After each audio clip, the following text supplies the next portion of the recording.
All right, so now we're going to have a look at how we can do automation in Arrangement View. Now, if you watch the session view video, this is very similar, only a few differences, and I'm actually using the same bit of music. So let's have a quick listen to the sample we're using.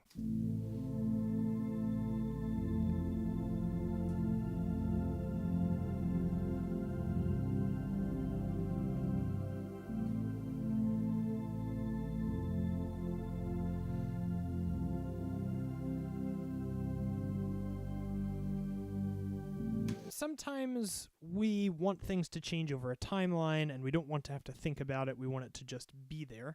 And that is when automation comes in real handy. Now, in Arrangement View and Live 10, the automation is somewhat hidden, but it's very easy to make appear. If you hit A on your keyboard, all of the automation shows up. If you hit A again, it disappears. People hate on this. I think this is great. So you can handle one thing at a time. Or more if you need to, but we don't always need to see our automation. Sometimes it's fine for it to be hidden.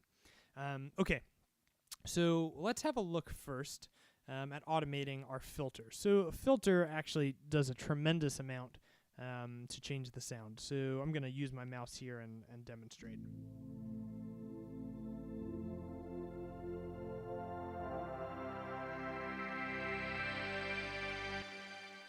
So you hear as I open that low-pass filter, the sound really gets a lot bigger, a lot buzzier. So we're going to automate this. So our first step is going to be to hit A on our keyboard. And then when we click on Pad Filter, it's automatically going to pull up whatever you click on. So I've clicked Pad Filter. I'm going to get rid of this just for now. When I click Pad Filter, it's here. If I click anything else, that would be there as well. But we're dealing with the filter. And there's our envelope. Now, right now, it is just displaying a dotted line, which means that whatever you set is kind of there.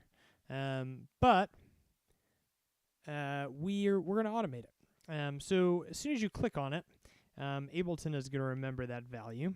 And then you can kind of drag this around to your liking to see what you might want to hear. So let's have a listen to what we've just done automating this filter.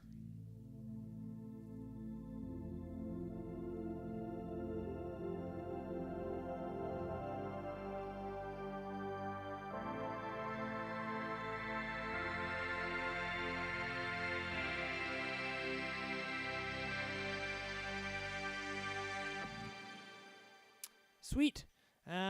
We did it. Now, this is not the only parameter that we can automate. We can also automate anything that is down here in our chain. Now, this is an effect that I happen to like. It's the LFO Max for Live plugin, and it kind of gives you that bouncing feeling. So if we click on the depth, you'll notice automatically the depth has changed. And about halfway through is when I want my depth to start. So if I highlight this section, bring this up, and then over the last 4 bars here, we'll have it increase. So let's have a listen to that. Start at the beginning. So once we get to measure 5, you'll see the depth jump.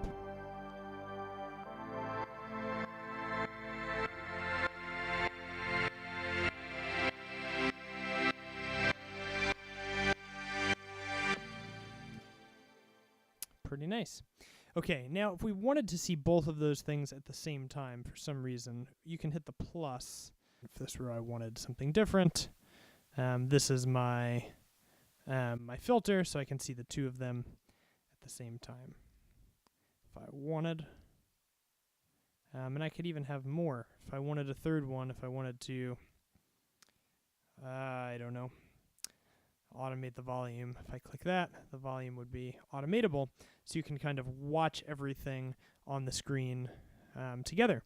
And that's it. That is a really straightforward, simple way to do automation envelopes in Ableton Live in Arrangement View. Thank you guys so much for watching. If you're new to Ableton, and especially if you're switching from MainStage, head over to my website at mainstagetoableton.com/go to get your free copy of the Fast Track patch list guide today, which will have you up and running with a MainStage style patch list in Ableton Live. And to stay up to date with all of our latest blog posts, be sure you subscribe to our YouTube channel here.